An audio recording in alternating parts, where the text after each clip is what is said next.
Hello Cherries fans and welcome to the Aftermath this Easter Saturday. I'm Sam Davis. I'm Tom Jordan. And there's going to be no bells and whistles to this show. If you're wanting amazing graphics and all that kind of stuff, this is probably not the show to see that, because it's just going to be me and Tom having a chat about what we witnessed yesterday. We were all full of excitement after seeing Luton turn over Nottingham Forest at lunchtime. And then at Dean Court, the atmosphere was really good, the weather was beautiful, everything just looked as though it was set up for the perfect day. But it didn't start like that and it didn't end like that. And watching the free-for-all fan cams at full time, I said on the vlog, there was despondency, people felt jaded, not so much anger anymore, because I think the anger's dissipated a long time ago, just real frustration. And you look at it, yes, we're a point better off. You look at the stats, we're technically better off than how we started the day. And plus we got the bonus of playing one game less now. Yep. But it still isn't good enough for the squad that we've got, and we can have this rinse and repeat conversation all the time, can't we? We can, and I want to get out of the way now about saying we're fortunate with the other teams in the division, because I feel like I say it on every video, mate. But yeah, I've seen a few comparisons on different things about us when we got promoted before, but it's absolutely load of rubbish. I mean, the amount of goals we scored that season and the competition in that league that time round. So the comparisons are, we're on the exact same number of points. What was it, 70 something? Yeah. But we've obviously finished on 90 that season, which we're never going to finish on 90, and we scored 98 goals, which is never going to happen. I think we'd have to score nearly 40. So yeah, that'll end, but it's when you look at the teams kind of that we were competing with, it was, complete contrast. But yeah, as you say, mate, I just think we looked at the result earlier in the day, and if there was ever a time where we were going to let the shackles off a little bit, I thought it would be after seeing that. I mean, it's kind of, we've got like a risk-free game here now, because they've dropped points, they've lost. So worst case scenario, we go for it and get beat, we're no worse off, because they lost. So we can really go for Boro, go try and win the game and virtually tie up promotion. And there was nothing in us that looked like we wanted to do that. It looked like a team that were very happy to just pick up a point and go from there. Really, it was the same sort of patterns, same sort of play that we've been used to. And yeah, there's been a lot of, I mean, the majority are on board with what we're saying, really, but there are a few that I can understand that are saying, we're second in the league, we're probably going to get promoted. What you're moaning about, I think, when you watch the football and you see the eye test and you go as much as we do, there's a reason why we're moaning. There's a reason why. I think Neil said it to us when we were chatting to him off air about West Brom, for example, didn't like Pulis and they were 10th for the Premier League, but there's a reason for it. There is a reason for it when you see it, and it's infuriating with the squad we've got as well. I think if we're playing like this in the Premier League against Man City or one of the top sides, I'd kind of go, well, yeah, we're trying to keep the door closed and be conservative. Not when we've got one of the best squads, if not the best squad in the division, and we're at home. What was it? Averaged shot on target every 72 minutes in the last 3. Yeah. That's outrageous with the squad we got. That's disgusting. And yeah, the players we've got, the way we set up, I just didn't really get it. We don't look to change much. It's just dull. It's just really dull. And yeah, I feel like a broken record. It's hard to say when you look at the league table. I feel weird because I think we're going to get promoted. Yeah. I do think we're going to get promoted. But yeah, I can't get excited, mate. I can't lie to everyone. I'm just giving my opinions on what I'm seeing and just not enjoying it. One thing that was quite interesting on my personal Twitter, and I think you were tagged in this as well, Tom. There was, I think, a Fulham fan called SW6. His name's Steve, and he said, a question for you and Sam. From a Fulham season ticket holder who was at Derby last night, name me a championship season where two poorer sides than Fulham and Bournemouth got automatic promotion. He said he can't think of one. I think it's probably Arsenal in his own club, but having said that... Well, I think that as well, because I think we have been poor. Yeah. I suppose you're always going to be more critical of your club. Team. And he's seen Fulham closely, much more than you and I have, just like we have with Bournemouth. So yeah, maybe he thinks they are... Maybe with Fulham they're going, we're lucky with Mitrovic, potentially, a bit like what we are with Solanke. But I think the goals for column probably makes you think, well, they ain't as conservative and dull as us, are they? Because they've scored a hell of a lot of goals. So yeah, I think it's impossible for us to score anywhere near what they have. So, yeah, but I can appreciate what he's saying. I still think that put them into that season where we won the league, and Fulham would probably be about 5th, mate. So, yeah, I can see what he's saying, and it's a it's a league where we're getting away with it. We are getting away with it massively. I mean, there's so many things we're getting away with, which I'm sure we'll go into. But one of them is the competition around us. Teams at the bottom, we deserve credit because they seem to be able to take points off teams like they have us. So probably it's a competitive league in general, but the teams at the top are just, I mean, it's just becoming so easy for us, mate. But then Forest dropped points. Obviously, they lost at Luton, 2 playoff contenders. We played Boro, they're playoff contenders, playing a Chris Wilder style, who's got a very pragmatic style of football, sometimes you could say, and it certainly worked against us. I think that we probably were the creators of our own downfall for most of that game. Yeah. But I'm trying to play devil's advocate somewhat. People are saying that we're entitled, and there's a good thread on the Vitals thread where Neil Dawson actually writes about being entitled, but we're in such a good position. Yeah. What do you think is the thing that you're finding most not enjoyable this season? Is it the style of football? Is it the way we go about games? Is it any players that are constantly not doing it? Is it Parker's inability to make tactical changes rather than like-for-like changes? What's the sort of one key thing that's really angering you this season? Yeah, I think, like you say, mate, if you look at it in black and white, a draw when we're in the position we are in to Middlesbrough is not that bad. It's not that bad. It's another 0-0. It's another game where we didn't score, and it would have been completely contrasted. You'd have seen happy Bournemouth fans if we had gone at them. It was an exciting game. We'd drawn 2-2, and we'd have got the same amount of points. I think it's the fact, the players we've got, the calibre of players we've got.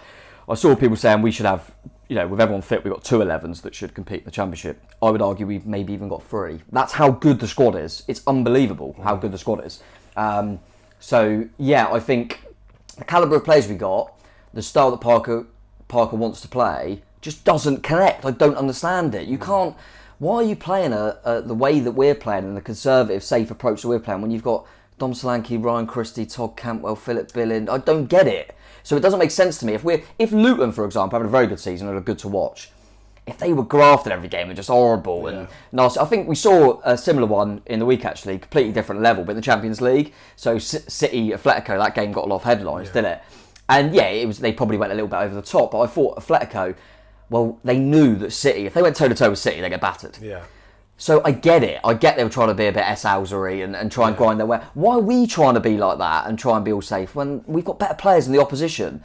Bar maybe when we play Fulham. Every game we've got better players in the opposition. Is it a confidence thing? I mean, Scott Parker doesn't seem to be unconfident or particularly worried as a player, but seemingly in his management career, Fulham fans said the same thing. He's just got this natural tendency to be really conservative, and I just wonder why that is. Surely, given the riches of players that we've got, he must know how good we can be. Neil Dawson on Twitter said that sometimes you can't see the problem when you're so sort of closely involved in it and when you're like in the bubble. Yeah. And ironically, 2 of our better performances of the season came just after the time where he was upstairs. After he was sent off at Preston, he was at the very back of the stand against the next side we played. And then at Huddersfield, we were brilliant. At Bristol City, we were much better as well. Yeah. It's the setup as well. I think when you look at the team selection, you look at the way they play, and you think, and every man and his dog seems to know how all that could go like that. And it always does. And I think, how can our manager... For example, we'll get onto the game. You've got a problem at left back. You move Smith there. All right, fair enough. And then you think, oh, that's going to be a problem. But, we'll have a bit of width with Anthony or Dembele. He puts Campbell out there. You go, so that's 2 players that are just going to narrow the pitch. Both want to come in. There's no width on that side. None at all. Well, you saw on social media, there was that diagram of the average positions. Yeah, Tanser. They were both really narrow. And that's exacerbated by the fact that as Adam Smith hasn't got a left foot, well, he has got a left foot, but he'll naturally cut back onto his right. He's not that player. He'll naturally bomb on and be wide. So many times he got the ball, then he cut back in on his right foot. Yeah, so you think the last time that Parker's going to play Cantwell off the left for the first time he's done that is going to be when Smith's behind him. It doesn't make any sense. Yeah, so that doesn't mean he's got much freedom. But also the fact that, look, we can all say this in hindsight, and we could have snatched a 1-0 and we'd all be probably feeling a little bit different. But the fact that he then... on that right-hand side, it was a different pairing again. Yeah, you're making so many changes, but it could have just been a 1. Just the one back, change. Yeah. And maybe, play devil's advocate a little bit. Maybe it is just freshening it up with the amount of games. We've said that before, haven't we? And obviously Zamora got that injury, so maybe we don't know. Maybe Anthony and Dembele or one of them are maybe a little bit. He's thinking, they could be prone to play a lot of football, whatever. I don't know, but yeah, it just didn't make sense to me. I think I said to you off air that if you look at that team, that 11 that started, how many of them want to run in behind? They all want the ball to feet. Billing occasionally, but he's been off it at the moment. They all want to come and get the ball. Dom's always told to come get the ball. Chrissy wants to come get the ball. So the game's just narrowing in. And that's a very stagnant style of football when you always want ball to feet and you don't necessarily want it played in front of you whilst you're on the move. Because that's what I found yesterday. There were so many times I just wanted the ball to be moved a lot quicker than what it was, and it wasn't, and it's always to feet, and we're just taking a few too many touches on the ball, and that gives the opposition a chance to reset, and we're constantly playing in front of them. Yeah, we are. Like you say, it's so easy to defend against. I thought Sol Bamba looked like Maldini yesterday. I mean, he had the easiest game of his life. I don't know how old he is now, but made it so easy. Everything, like you say, everything's in front of them, and there's no threat in behind at all. And yeah, it's just... It's how predictable it is. I think it's predictable, the opposition and Chris Wilder, I mean, it must be easy. I'm actually a little bit surprised that they didn't go for it more and try and win the game, because I think if they had gone for it a little bit more, they maybe could have. But yeah, it's the like for like stuff. It's how we're going to play, and it's just really confusing. I think, because as I say, mate, we're going to get promoted in my opinion. It'd be absolutely. I mean, imagine if we don't. We should get promoted, so you've got to take it with a pinch of salt. And I appreciate fans that are kind of saying to me, look, we're going to get up and then we'll go from there. I go, fair enough, and I will definitely, if we get up, go, well done, Scott, you've done the remit, because you know what I mean. You can't just criticise the guy. It's just quite strange with the players we've got at our disposal, like we said. The way we're setting up, and it just worries me for the future a little bit. It really does, and I think that it doesn't help when it's exactly how the Fulham fans told us it would go. That doesn't help, because you think, is it going to change really? It seems to be that Parker's main philosophy, his take-home message, or what he says in the changing room, is to not lose the ball. Yeah. And that, I think, perhaps when you're in a situation like maybe Adam Smith on the left-hand side or Ethan Laird, and there's a chance to go forward, you're not necessarily taking that risk, and you're always playing the safe route, just to retain possession. But we're not taking risks, and that's the one thing we saw in the Bristol City game, in the Huddersfield game, where players were moving forward. It was fluid. It was really good to watch. There was lots of momentum. There was not any of this stop-start stuff, and we just went for it. And if we did lose the ball, it doesn't matter, because at least we're giving it a go. Yeah, I was just trying to. I'm just going off my phone now because I just want to remember the game so I don't get it wrong. Just with what you were saying about the risk. That's we keep saying the word safe, and we're not taking risks, and that is it. To be honest with you, I'm just trying to remember the game where Ryan Christie, I believe it was a draw at home, so I'm just trying to remember which one it was. Yeah. Was it Peterborough? Yes, it was Peterborough. So we were 1-0 down, weren't we, at half time? We scored quite quickly in the second half, drew 1-1. Ryan Christie kind of toe poke it in. Oh, yeah. And it was the one time in the game, I think I probably said it on one of the fan cams or the vlog or something. It was an awful game. We were 1-0 down to Peterborough. We created nothing. And Christie had the ball and took it on himself and just went, you know what, I'm just going to drive in and have a go. And we scored. And it was the only time in the game we took a risk. And when you've got the quality that we've got, and the players, the expression they've got, your likes of Ryan Christie, your likes of... Why are they being stifled so much? And the one player that I think is one of them players that, probably because he hasn't been moulded into the Parker way of playing yet, and he's just going to take a few risks and run at people, is Siriki Dembele. Yeah. And we saw that when he come on and got the late goal. I was at Bristol City when he come on and scored, and he obviously scored at Blackpool. And he comes on at 88. Well, yeah, not exactly loads of time. And there weren't many stoppages. There was only ever going to be 3 or 4 minutes of injury time. Yeah, and as I'm sure we'll go on to, mate, you mentioned it briefly earlier about the kind of the same tactic. We never really change anything. And you see Jamal Lowe coming on. He takes off Billing. You think, fair play. We're going 2 up top. Well, you know what? I wasn't even looking at Solanke, actually. And you spot this, and this is probably my tactical naivety, but my eyes were just on Jamal. And I was like, oh my God, he's joining Dom up front. And then as the minutes go on, you sort of see Dom... playing the Billing role. Why? Because everything, whether it's right or wrong, and I'm not, this is his philosophy and that he's the manager of the football club, but because his mindset, to me, in my opinion, is when he brings Lowe on is, we can't lose though. And he's worrying about, but what will happen if I play 2 up front in terms of how can they hurt us, rather than how can we hurt them now? It's never how can we hurt them, it's How do we make sure they don't hurt us? And it was, I don't want to get over flooded in the middle. Dom, you got to go and play in the billing role now. It's still slightly more attacking because Dom's in there, but he's thinking, I've got to move. He can't play 2 up. I don't think he's ever played 2 up. You look at it black and white and think, oh, he's got 2 up top with Lowe and Solanke. But if you're watching the game, it really isn't. It really isn't Dom and Solanke. Dom and Solanke? Definitely isn't Dom and Solanke. Sometimes I wish we had Dom and Solanke on the pitch at the same time. Yeah, he's just instantly 20, 30 yards deeper. Do you feel as though if Forest had got a result at lunchtime or Middlesbrough had taken the lead, we'd have seen a different AFC Bournemouth come out and try to... Interesting if Forest had got a result, that would have been interesting. And that I'm not so sure. But if Boro had got the lead, then we would have had no choice because we would have had to score. So it's almost like when we're, like I said before, if it ain't broke, don't fix it. And when you're establishing a 1 point increase on your rivals, then he was never going to change anything. That's good, isn't it? We saw it recently. Mentioned this a few times at Preston, where we were 1-1. We thought we could go and win the game. They hadn't won at home in months.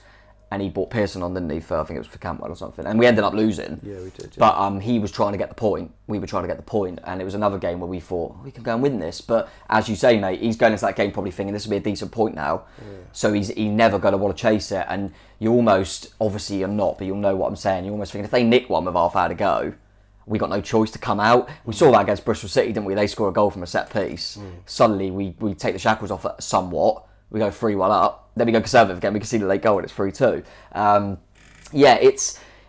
Scott talks a lot about process, doesn't he? And what I will say is, just to try and counteract that a little bit, is I think the players are buying into Scott because they are trying to play the way he's asking them to play, which means they obviously believe in it. So Parker's obviously getting his message across because I'd probably, as I briefly said, the player that I think probably hasn't quite got to grips with it yet is Dembele and the way he wants him to play, and he's not playing football matches because of it.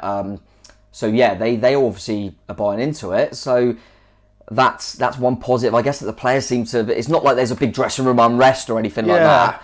But as supporters, I just don't really get it, But if it gets us up, mate, and then next season we suddenly see a bit of a change, or when we develop a little bit and players that we sign, etc., and we start being competitive in the Premier League and scrapping to stay up, then we can look back on this and go, maybe it was just a plan to get us out of the division. One thing I'm wondering, with Eddie Howe, it was a very gung-ho style of football, and when it failed, it failed miserably, and sometimes we would get absolute tonkings. We'd take a tonking every season. Yeah, that's right. It would, rarely we would lose just 1-0, it would be 3 or 4 because we would go for it, and that's what I really liked. And with Scott, it seems like he's trying to build a system, and it's almost like a machine, like a sort of modular system whereby he's got these players playing a particular way, and if one player is injured, he knows he can bring in someone else that fits the system. It's kind of modular, therefore he's got a certain job to do and then he does it. But what that sort of means, it is so robot-like. Yes, very much. And these shackles are most definitely on. Yeah. And we saw that in a number of players yesterday. I mean, shortly we'll go through each player individually and give some kind of rating. I mean, Tom, I know you got a load of comments about each player, but Todd Cantwell on the left, I think that he wasn't effective there at all, and I thought he might be, but that number 10 role is better for him. Adam Smith, not so great. Philip Billing, we can go through a load of players that didn't particularly perform, but maybe this is like a long-term vision for Scott to have this kind of system which fails the least over a long period of time. Yeah, it's a good way of looking at it, I think. Rather than succeed, it's fail the least. And and don't get me wrong, if it's a long-term project, it's kind of, okay, yeah, you're trying to get that into the players' early doors. Totally appreciate that. It takes the joy out of football. But that means we got this for a long time, which I'm not too excited about. Just don't get you off your seat, does it? I mean, it'll be the last 3 games, mate, and we haven't had a chance. We've had a corner that Lerma at the bar from a header, which is just a header from a corner. We had that one, was at Sheffield, where Kelly kind of poked it, and it just went over from a corner. And then West Brom, we didn't have anything. So it's not enough to get excited about. I think, as you say, it's definitely a web. It almost feels like he'd rather get a point if we do exactly the instructions that he's laid out, rather than win the game by something that he didn't really want to happen. Do you know what I mean? Like someone running behind a ball in the box or whatever. It feels like as long as we're doing his plan, so to speak. But I know you love a car analogy. Don't you? I'm gonna bring in a Weatherspoons analogy. Oh, like it. I like a Weatherspoons. This is a weird one, right? Right. So, look, Weatherspoons turf out all this food that's standard, run of the mill, and it certainly gets the job done, right? And if there's a certain member of staff off work, your head chef or whatever, I don't know if they have Weatherspoons. It doesn't matter because you've got a set of instructions. You bring in someone else, they carry out the instructions, and they get the job done. You know exactly what you're going to get. The food served, and it's all right. Remit. But it's not like your fucking cordon bleu chef that produces Michelin star food, that when he's not there, your food's going to be, well, probably not there at all. It's going to be crap, it's going to be horrible, or you won't even get served. And it just seems to be that we're the Weatherspoons of the EFL at the moment. It sort of gets the job done, but I like that. it's not going to have any rave reviews. Yeah, I like that, and like you say, and a lot of people say, well, you can't complain about your Weatherspoons. It's got done exactly what it's supposed to do. So it's a really, as we keep saying, mate, it's a real difficult one for me because. And for a lot of us, I think, because I feel awful feeling like this because we're second in the league. Yeah. I feel awful about it. But, I can't enjoy it. I can't. And I said on the fan cams, I'm literally just like... I always worry about the financial stability of Bournemouth because we've got a small stadium, we've got a small fan base, we're a small club. And with the money spent on this squad and the wages this squad must be on, we've got to get promoted. And if we get promoted, I can kind of relax. And that's why I want to get promoted, because I feel like this, as long as no one messes up upstairs, we should be fine for a while. And then I couldn't care less what division we're in. That's just me as a fan. I just want to enjoy myself, because I'll be going to Bournemouth if we're in the conference. Don't bother me. Assuming we do get promoted, though, how we're going to be feeling in a year from now is probably exactly the same, if not worse, because we've been humiliated on a national and international scale. Well, we'll see. Possibly week in, week out with the type of performances that we've got. And we've got, 2 years of crap football, but we've got, I don't know how much money we'll get, over 100 million. Yeah. Are you just sort of content and satisfied? I'm not going to say you're excited, because you're not, but just because of the money that's coming in and just the stability of the club, because at the end of the day, we're fans of a club that has pretty much been hand to mouth through most of my lifetime, and it's only recently in the last 8-9 years where we've not been that kind of club. Yeah, of course. And so for us to have the benefit of Premier League football and all that money, that's the biggest bit of excitement. But I must admit that the feeling of being excited about going to football, even this season, I thought the Championship was going to be brilliant.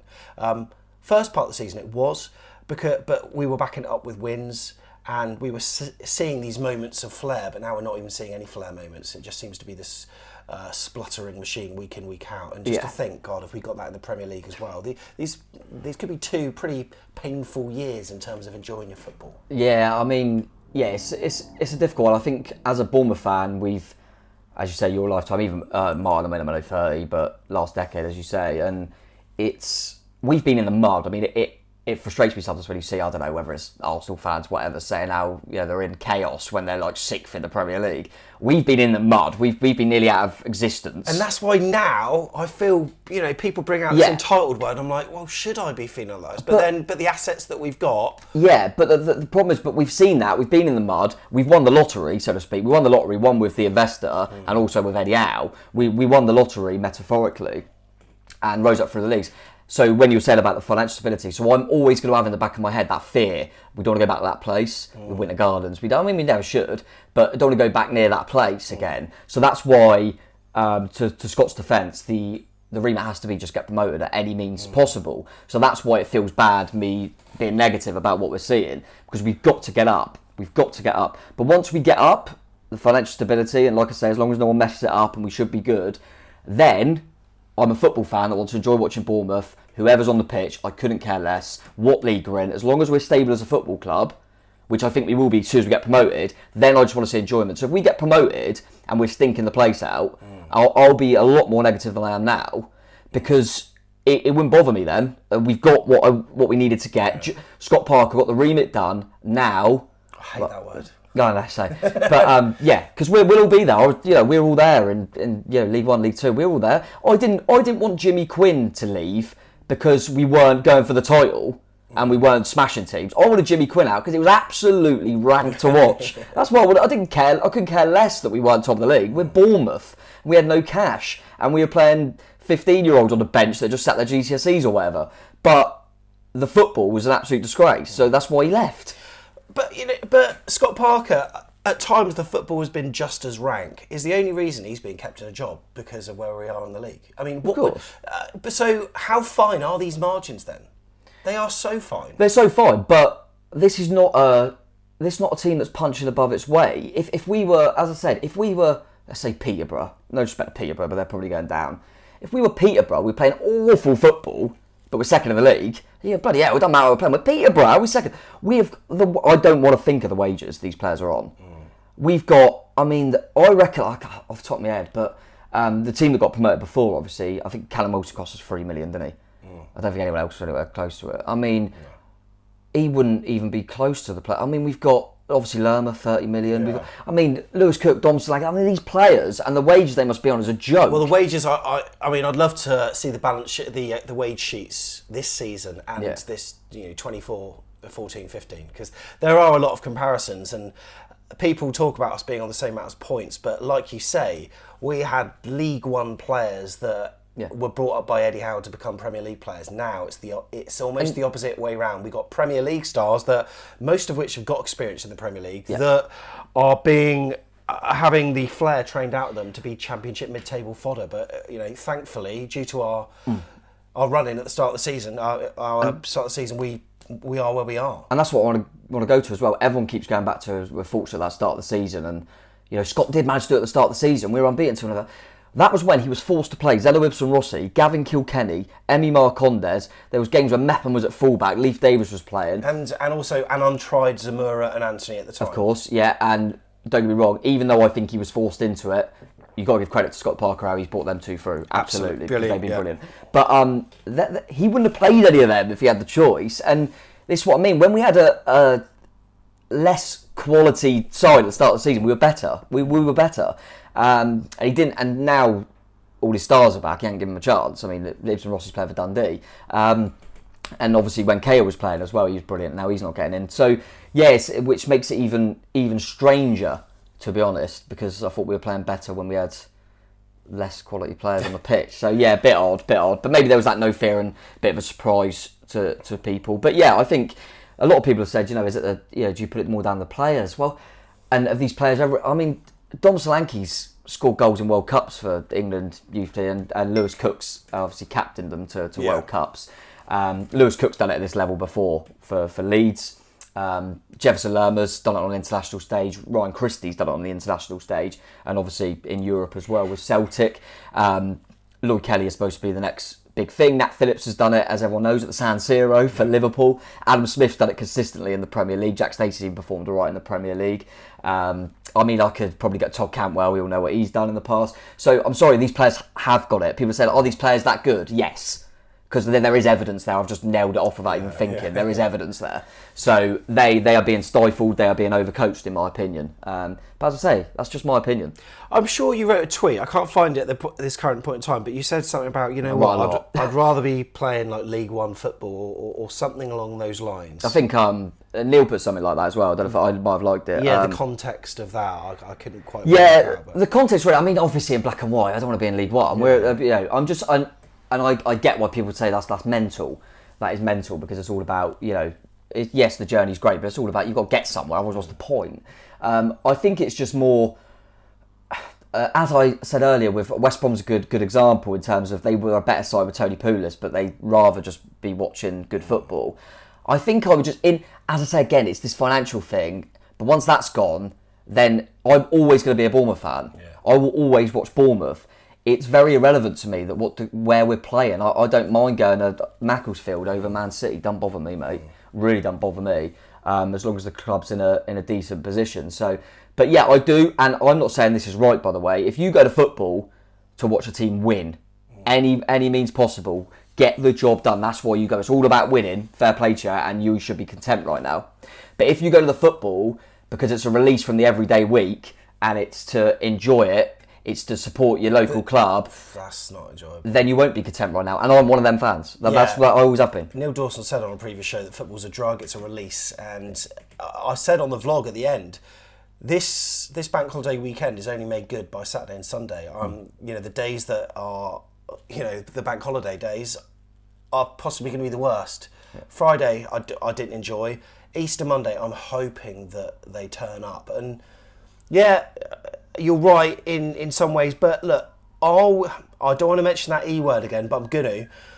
Look, there are probably a fraction of teams that have lots of success, and there are a fraction of teams that are a crap week in, week out. Most sides in the country are probably like us and have been for years and years, in that they're just mid-table fodder. They're not really going anywhere. Sometimes maybe like one season in 6 or like 7 they'll push for playoffs, or maybe they even will get promoted. Are we just experiencing football as it probably should be experienced? Because we had the time of our lives before. We had the time of our lives consistently. Have we now set the benchmark a little bit too high? I get, but even still, check out the league table a second. Yeah, of course. And I totally get your point. I think this is only the second season, in terms of last season as well, where we've had expectations, really. That in my lifetime, to be honest, proper expectations. When we're in League 2, you think, we could do something, but there's no real expectations. So I get what you're saying, and it seems mental to me. I mean, I used to think I got more chance of winning the lottery than ever seeing Bournemouth in the Championship. And then it wasn't long before I didn't see us in there anymore because we were in the Premier League. Absolutely crazy. So for me now to be sat, if you had said to me back then, you're going to be sat there and be a little bit fed up and you're going to be second in the Championship, I'd have said you are absolutely joking me. So I get what you're saying in that degree. But in my opinion, it's not entitlement, because it's look at that squad. That's what I'm saying. It's not that I think, we're Bournemouth now, we should be a Premier League club. Of course we should. I would happily, if we remain a stable Championship club for the majority of my years, I'll be absolutely delighted. But I'm sorry, but when you've got a squad that we've got, the funds that have been pumped in, the wages that must be getting paid to players, then that's not entitlement, that's realism. Look at that squad. I mean, you're absolutely joking me. I mean, last season, a lot of people said this. I get a little bit annoyed because I think last season I feel like everyone's saying we were a little bit worse. I thought the league was a lot stronger, by the way. Look at Norwich and Watford, and Brentford, who are staying up in the Premier League, by the way, who only made the playoffs. And last season people were saying this, and I'd say Dan Juma was different breed, absolutely unbelievable. Champions League semi-finalist now, so we had him. But apart from that, I actually think we definitely had a weaker squad in general. If we needed a goal, we were calling on Roro Riquelme, Sam Surridge, them sort of people. So I think we've got a better squad in general. But yeah, people were disappointed then, and we're disappointed now because the squad's got better. And I think the performances are just as poor. We're very fortunate, as I say, that the league's not great. But yeah, I don't think it's entitlement, because I think it's because of the wealth of quality we've got. I mean, mate, yesterday I'm watching it. I'm looking over on the side. I think Gary Cahill was warming up as a sub for Bournemouth. Yeah, I know. He didn't make the squad the game before. Jack Stacey didn't make the squad last game. I think he would get in. So on yesterday's, you'd say he could arguably be our third choice right back. Our third choice right back. He'd get in most teams in this league. Most teams in this league. He'd probably be the second choice right back at some Premier League clubs. He's our third choice. We've got an injury to a left back, and we're still going, we don't need to play Davis or Brady.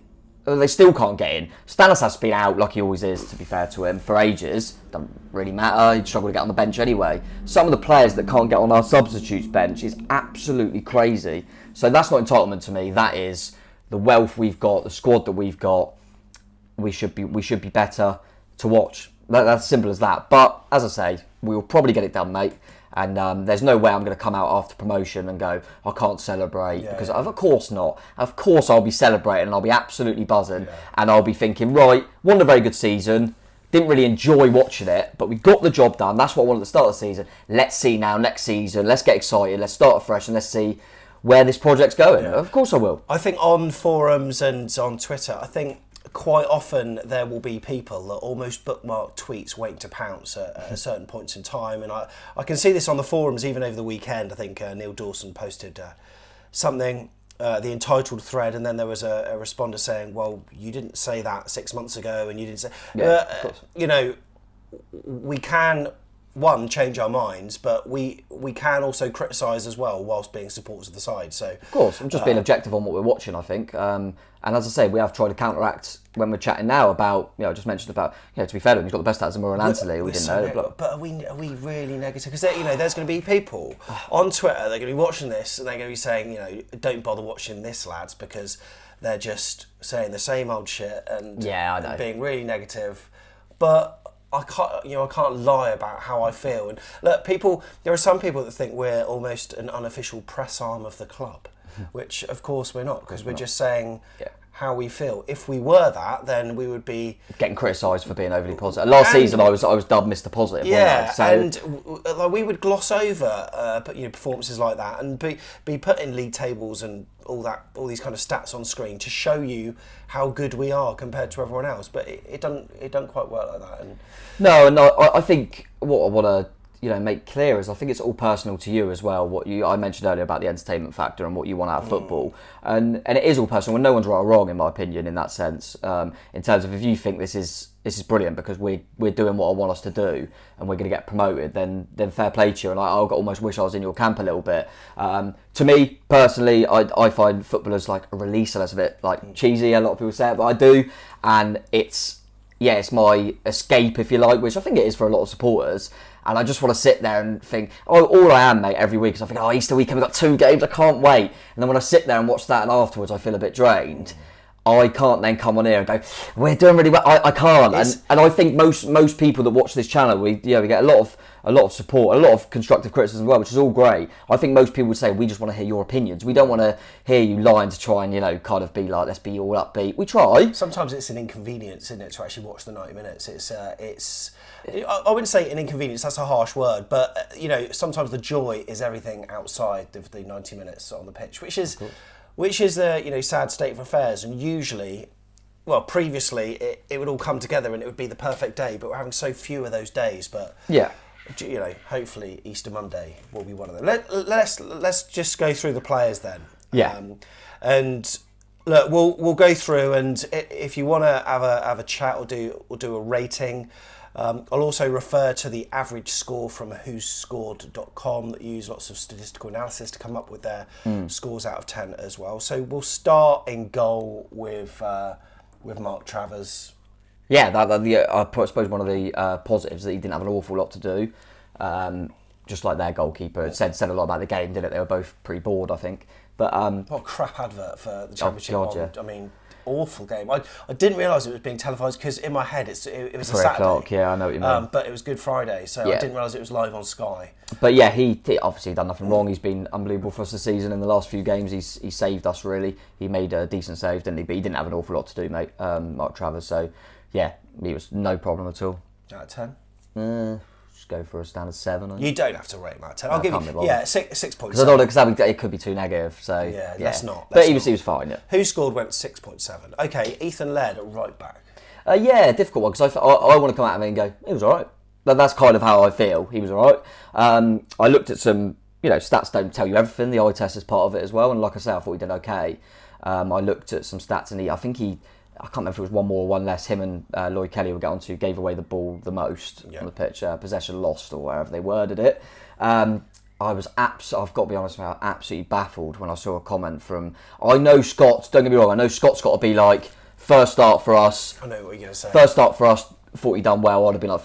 He said he was a real threat. Yeah. If that's a real threat from your fullback, oh my god, he didn't create anything. But he wasn't bad.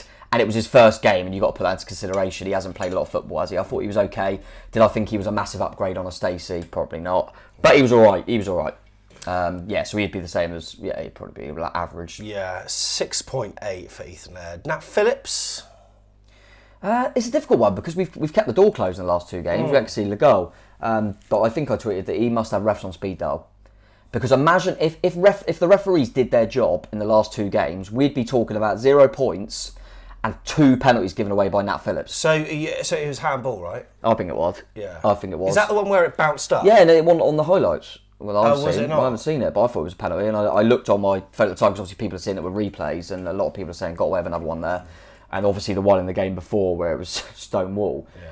He looks a bit, I think I might have mentioned it in the last game, maybe if it was after West Brom, he looks like a young centre-half that's too eager.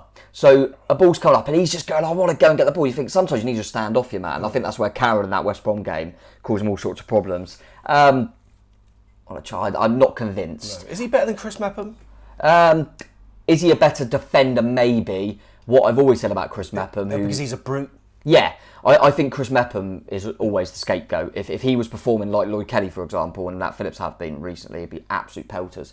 And I think people don't realise that when Chris Mepham's playing, we get up the pitch 20 yards. Yeah. He gets the ball and his first thought is get us forward, whereas they're a lot more sideways, in my opinion. He's definitely not better than Gary Cahill, by the way. And people said about the wear and tear, I think Cahill could get in if he was half fit, mate, to be honest with you. But yeah, Nat Phillips, not great, but he was part of a clean sheet, I suppose. 6.8 for who scored as well. Lloyd Kelly, but I'm going to caveat whatever Tom says by the fact that he's one of our highest scorers according to who scored with 7.4. That'll be because he had a lot of the ball, a lot of touches. But those touches were quite often passes to Nat Phillips. Yeah, that was the most used pass combination of the game was Nat Phillips and Lloyd Kelly to each other, which is not a shock. I want to try. Lloyd's got a lot of stick lately, which I think a lot is warranted. I don't think he's been very good with his distribution, and he's a bit. He's not been good. But what I will say is, I feel there's too much responsibility on the lad. To be honest with you, you've said it to me before. And a lot of other people have as well, that he was definitely better with Cahill, and maybe that was because even though he had the armband, he had a leader next to him, and he's the leader. I think there's too much responsibility because a lot of people talk about, well, you can't blame the defenders that we're not attacking and not playing. Well, I think you can because of the style that we're trying. So it looks like to me, the way we play, like we said, it's Nat Phillips to Kelly, it's Travers to Kelly. It's going, right, give the ball to Lloyd Kelly. Now he's got to take a touch and start the move. Yeah. It's his responsibility to get the ball and try and play that pass, to try and set us on our way because of the way we play. We're playing like you at the back. We're trying to look at along the back, and it's Lloyd Kelly. You're the man that's got to try and set us on our way. Attack from the back, so to speak. I just don't think he's good enough at that. But I also think it puts a lot of pressure on him. And yesterday he's playing with a left back who's right-footed. And so when he's looking up to try and play, I mean, he knows that Smith needs it there, and it's just all a bit disjointed. He hasn't been very good, in my opinion. I don't think defensively he was that bad yesterday in terms of recoveries. I've said a lot of times about the fact that his pace gets him out of trouble, and that's probably why he's our quick defender, isn't he? His pace does get him out of trouble, but sometimes for instance, in the second half, can't remember when it was, but there was a ball over the top and he controlled it. And then he took a really heavy touch wide and it nearly went out for a throw, but his pace managed to rescue. And then I think he just whacked up the pitch. I think the ball went out of play anyway. But sometimes he does the hard bit. Yeah. And then he doesn't do the bit that's possibly the easiest. Yeah, I think he's been poor lately. I just want to caveat this is probably his first, I think it is his first full season as a centre back because he's been moved left back, left centre back, blah blah. Good shout. He's also been given the armband, and he's also been given that responsibility to start. That's a lot of responsibility on a young lad, I agree. And I think that's more down to is he really ready for that? But in my opinion, from what I've seen at the moment as a centre half, I think he's quite overrated. Okay, fair enough. We'll leave it at that. Adam Smith then left back. It was 6.2, one of the lowest scorers. The other lowest scorer we'll come on to later on, which is surprising, but this is all on stats. Left back, obviously not his favourite position. It rarely is brilliant in that position, and I think it showed again. Yeah, he's not a left back, of course. I mean, Smudge is one of them players, you put him anywhere, put a shift in for you. And I think that was kind of why he got the man of the match in the stadium. I think that was because you couldn't have given it to anyone, really. No one deserved it. And I think he's gone out of position and grafted, we'll give it to him. And I kind of got that. But he wasn't the best player on the pitch. It'll be interesting on Monday if we go down that route again, or we moving back to right back. I think the options at right back has probably forced his hand a little bit more. He obviously trusts Smith more than he maybe trusts a Brady or a Davis. But I feel for him because he's not going to bomb down the left and try and get in front of him. And I was disappointed with him in the second half when he got in, really good positioning from him, got into the back stick, and he looked like he took a touch and just wanted to try and get a pen. Do you remember when he went down and never a pen? I thought you could have done more with that. It was a good challenge. Oh, he'd never a pen. But I love Smithy. It's not his position. I think he's been pretty consistent when he's come in at right back. But yeah, not his position. Felt from a little bit. It's a simple fact of it, mate. I mean, what do you expect from it? I did put it this way, mate. Did you expect Smith to be any better or worse at left back before the game. I probably didn't. That's how I expected him to perform. Okay, we'll rattle through our three midfielders. Lewis Cook then scored 7.1 on Who Scored. I think he did all right, but just one of our better players. Just wasn't quite like Bristol City where he was driving forward and looking really impressive on the ball. He drove forward in spells, but seemingly when he came up against someone, he was, that's a credit to Middlesbrough because I thought they did really well and they were, of course, their shape was really, really good when they played us. But Lewis Cook just couldn't seem to make any inroads at all during that. No, one of them games, like I say, he was definitely not one of the worst. He always gives his all, makes some good blocks, tries to get things going, but it just probably didn't quite happen for him. Like you said, he didn't drive on as much. And he just didn't dictate the game as much as he has done recently, and maybe that's a bit of a credit to him. And because they got some experience at that midfield. And because of the relative inexperience in terms of combinations on the left-hand side, you noticed that his average position was... Virtually looked like he was nearly a left midfield. Was getting pulled out of position, wasn't he? We were overloading that left side because of the, like you say, none of them are natural. Say none of them are natural. Campbell's played there before. Let's not. But it was quite narrow, and Lewis was going over to that left side. I don't know if that was an instruction. He was trying to help out a little bit. He was trying to help out a lot. Bidden always does that naturally anyway.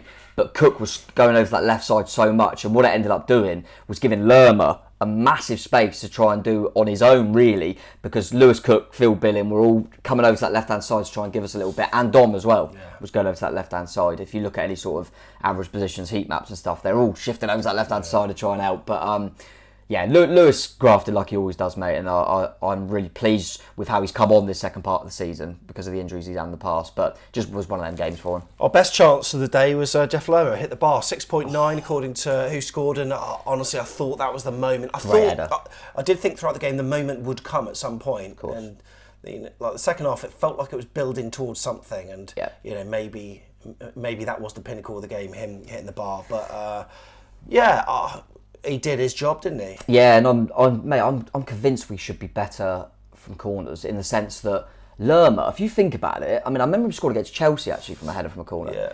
He wins virtually all of his headers, in my opinion. So does Nat Phillips. Yeah. They're both coming up for corners. Why are we not? I think I said the other week, I fancy Phillips score header soon because them two are lethal in the air, and that was a brilliant header. The way he just come onto it, and it was unlucky, but he was below par. I think he gave the ball away more than I've seen him do before. Oh, okay. A few of his long passes out wide just didn't come off. He overplayed a few weak touches. So yeah, a little bit below par for me. Wasn't horrendous, but and again, always grafts and does his job. And I feel like we, as I just mentioned, we're trying to help out that left side, and you can kind of do that because Lerma, he'll do enough on that right side. But below par. Phil Bill got a 6.5. And a booking as well to boot. I wasn't really impressed by how he played, but one thing Scott Parker did substitute him, which was something. If he's substituting Phil Billing, he's had a bad game because Scott relies on Phil. He'll keep him on. And I've always tried to back Scott in the sense that a lot of people, he's been one of the ones recently going, how's he playing again? And I've always kind of tried to look at it and go, well, there must be a reason. And I think out of all the players that can play in that position, Cantwell, Marcondes, Christie, you could argue, could play in that position. He's the one that gets closest to Dom normally. Yeah. So that's my main thought. And he's probably the one that's got the most eye for goal, maybe. But of late, he's not been on it. He's very laboured. I'm starting to forget what Billing gives to the team. Now he's not scoring. Tig said that. He said to Kirk, I think. I forgot what he's good at. Yeah, that's how I feel a little bit with Billing. And to be fair, at the start of the season, I thought that was Lewis Cook. And now we're seeing it in his right position. We're seeing it. Because I don't see him getting as close to Dom as he was previously. Yeah. He's not getting the goals. We all joke about he's not great in the air, even though he's a tree. He's not great in the tackle. He's not as good in the press as he was at the start of the season. So yeah, I'm not really sure what he's bringing at the moment. I sometimes feel like we could play the same team that adopts the same tactics week in, week out, and we would see so many varied performances from players like Phil Bill. A lot of inconsistencies. Each and every time. Even though, sometimes you can put it down to how well drilled the opposition are, etc. But sometimes I just feel as though individually it's a confidence thing. But I think the midfield three yesterday, I will say, I think Howson in there for Boro, a very experienced player. Matt Crooks is a player you've got to be wary of. Yeah. And I think just to try and, we did play an opposition, so and I think that midfield three are quite a dogged one. So it didn't surprise me that our midfield three struggled to have a lot of joy, and that's why I felt like, yesterday we should have looked at more width and trying to get them in them areas. They play wing backs that like to bomb on, as I Jones, and I thought we could have maybe given them more to worry about. Todd Cantwell on the left hand side scored 6.7. I thought it wasn't too great really, and it felt like he was.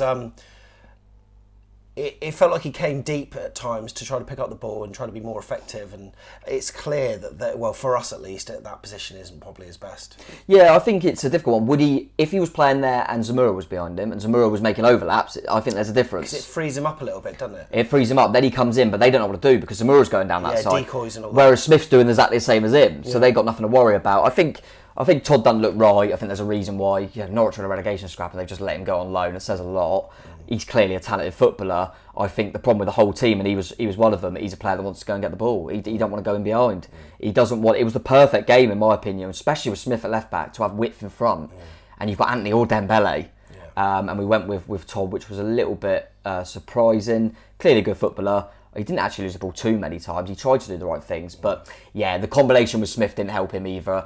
We might see this season, maybe if Zamora's back, I would like to see a Zamora Cantwell, just to see if they'll, because I feel it was a little bit harsh on Todd yesterday. He was always going to struggle in my opinion, and they dealt with him well. So not good.